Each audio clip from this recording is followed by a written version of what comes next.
Friends, my name is Olga. This is Ukrainian vlog. I'm currently in Ukraine and I want to sing with you and try to find out about possibility of civil war in Belarus, and also I want to tell you about opinion in Ukrainian society about historical lands full of Ukrainians that are officially now under Russia. It is Voronesh region and Kuban. Should Ukraine, while during this war, take back these historical lands that belongs to Russia now? Well, first of all, I want to think with you about together about war, about civil war in Belarus. Could it happen? In my opinion, it could happen, and it could join to Ukrainian-Russian war, and that is why, because actually on the elections 2020, Lukashenko, nowadays dictator of Belarus, he lost elections, and he just applied, rude actions of police, very cruel, and you may remember that how cruelly the police beat people and how many people was on the squares, and they screaming, and they carrying that white and red flags, that like not Soviet flag but more like Belarusian flag before Soviet Union, and that red and green flag it is that Belarus have now. It is actually the last maybe flag of USSR, the last country who kept and keep now this use this flag since USSR times, because other former republics of USSR, they already changed their flags into their more historical, but Belarus Lukashenko tried to use that USSR flag, and people they use their national flag white and red, with red stripe in the middle. So actually half of society, a lot of young people especially, they against Lukashenko, and 2 years already passed after that cruel elections full of suffering and blood among simple people. People, they are scared, they keep silence because police, special security, national security services, they are very cruel. Um, they take to the jail innocent people. They very scary and severe there. So people, they keep silence, but most of Belarusian society don't want Lukashenko and just waiting for a chance to get rid of him and change the situation in Belarus. And as I told you before, a lot of men that could be involved in Ukrainian-Russian war from Belarus, now they try to escape to Ukraine and stay here as civil, non-official person. They just hiding from being soldiers on the war in Ukraine. But you know that anyway, a lot of information now that Lukashenko, under pressure of Putin, even if he don't want to be involved in war and use his own army, Putin may make him, apply this army. And so part of the soldiers, they just should execute the order and, cross Ukrainian border and make war with Ukrainian in Volyn direction, Volyn region. It is northern western Ukrainian region, and in that region and nearest regions already a lot of civil Belarus, they escaped from Lukashenko's this mobilization for war with Ukraine.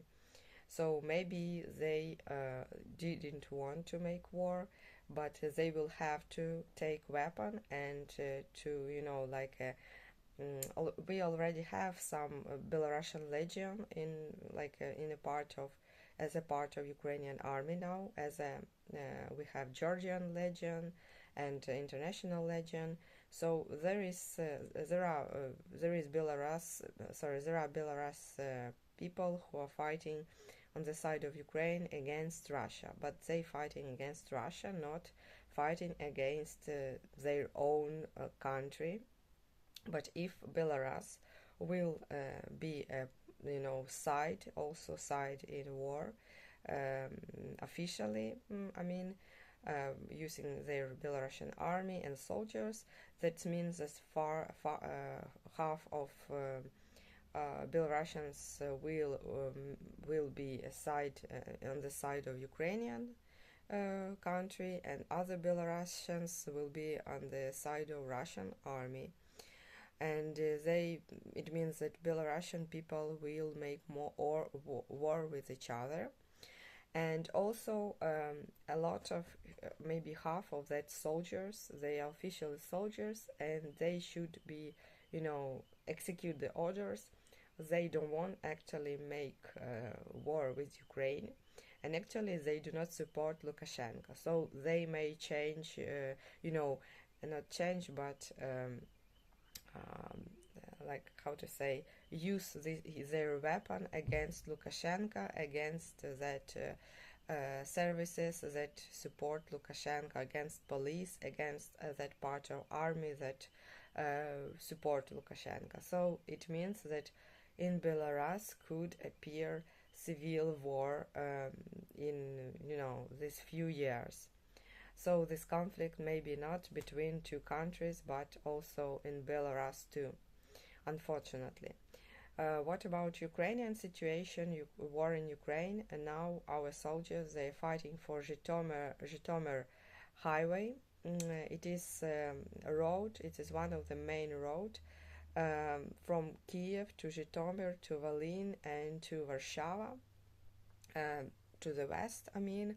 And it is one of the great highways, and now our army tried to destroy the Russian mercenary, Russian soldiers, because there are a lot of them, and they destroyed already a lot of very powerful mercenary, but tanks escaped, and they are hiding in the forests, and they just shooting and they destroy private houses in the nearest villages. They cannot shoot precisely because it's far, you know, this distance is far, but they shooting, you know, without any certain direction, just shooting, and they are hiding in the forest. So now there are hot fights, and our army try to free this one of the most important big highways on the way from Kiev to on the way to northern western Ukrainian regions, and to Poland, to that German, to that direction. So what about second question? I told you on the very beginning of this video that if Ukrainians want to take back some of their historical lands on the east of, if we're talking about Ukraine as a country, on the east to our country.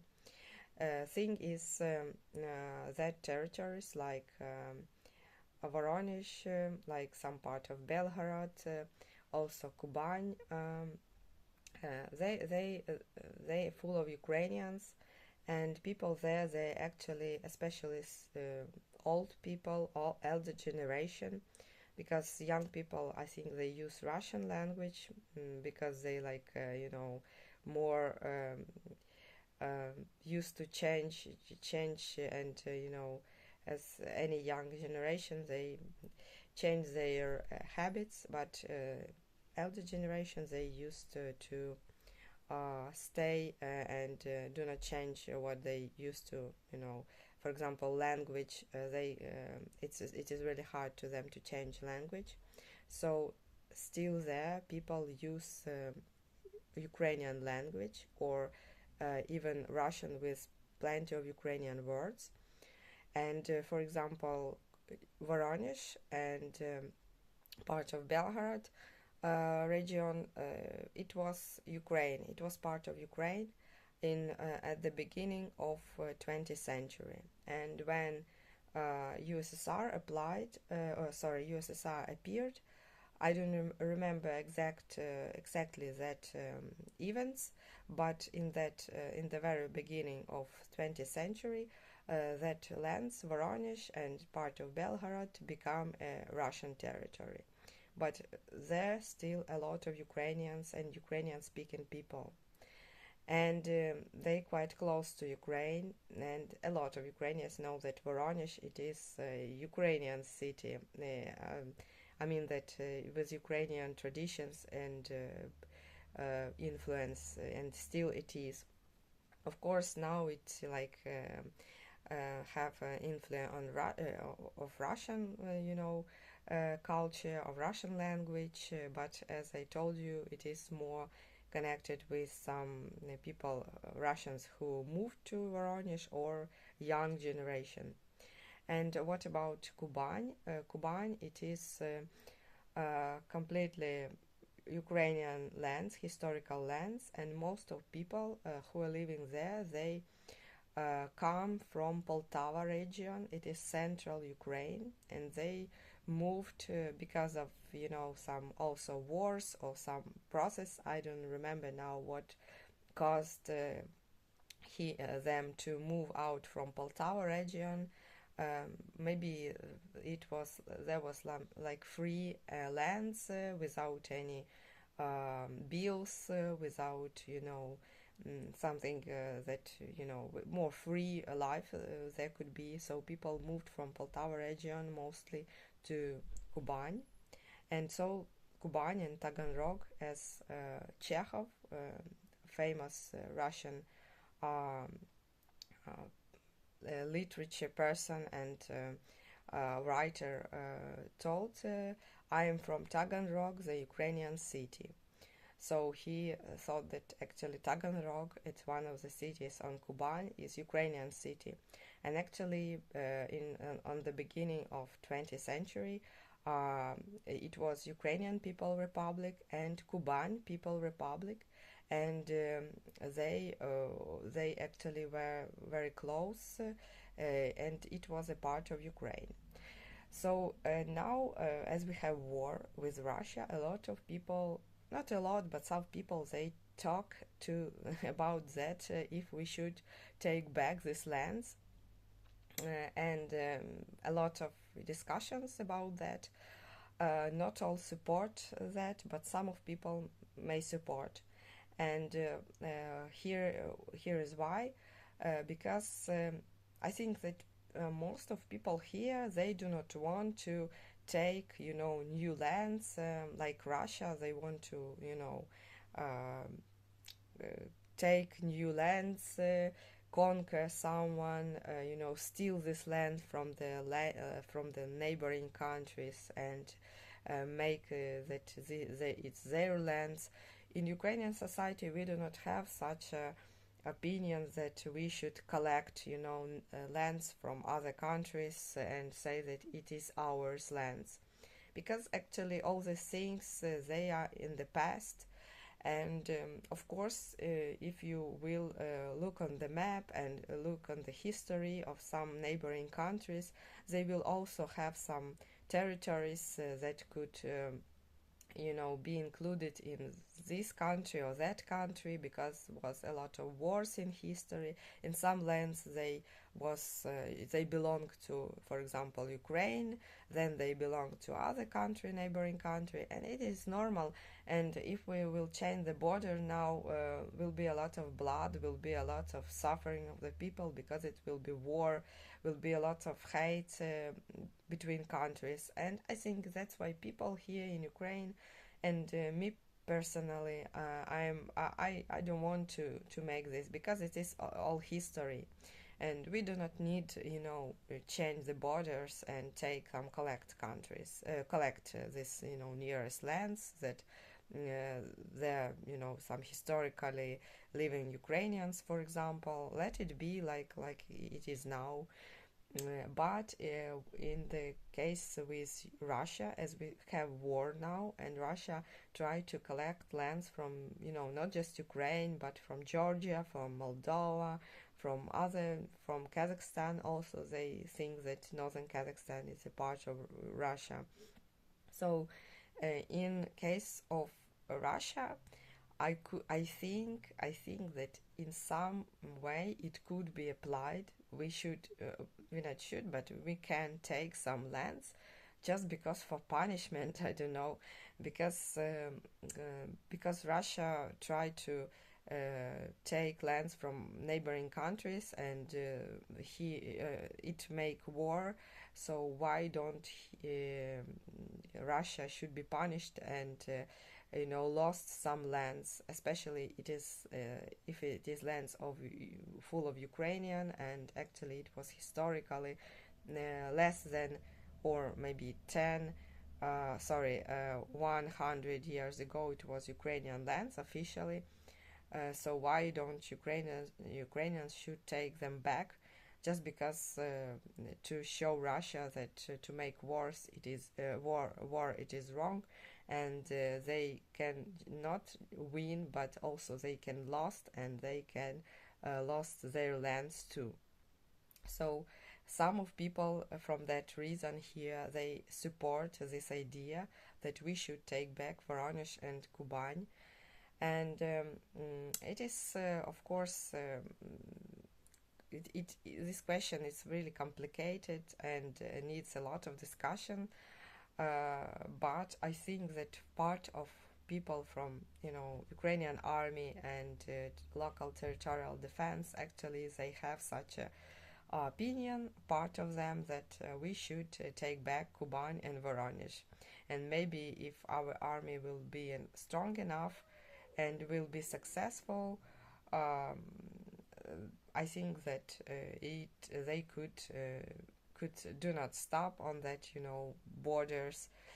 But I think that most of the people, most of Ukrainians, they want just back that territories that on the official borders was months or no 8 years ago. They want to take back Crimea and Donbass, and most of people, they do not want this, Voronesh, Kuban, because it is also war, it is also suffering for that people. So this is question of discussion, and as it is war and it happens now, actually no one knows what will be, how it will be in even week after this video. I make this video, and months and year, no one knows. So this is open question, and if you have your own opinion what to do, and should Ukraine take back these territories or not, you may write it in the comments for discussion, and it will be very interesting for me to know your own opinion as a person out of Ukraine, as a person who sees this situation from the distantly, not involved emotionally and by your brains in this conflict. That is my video. Thank you for watching. I will be happy to read your comments, and see you next time. Bye.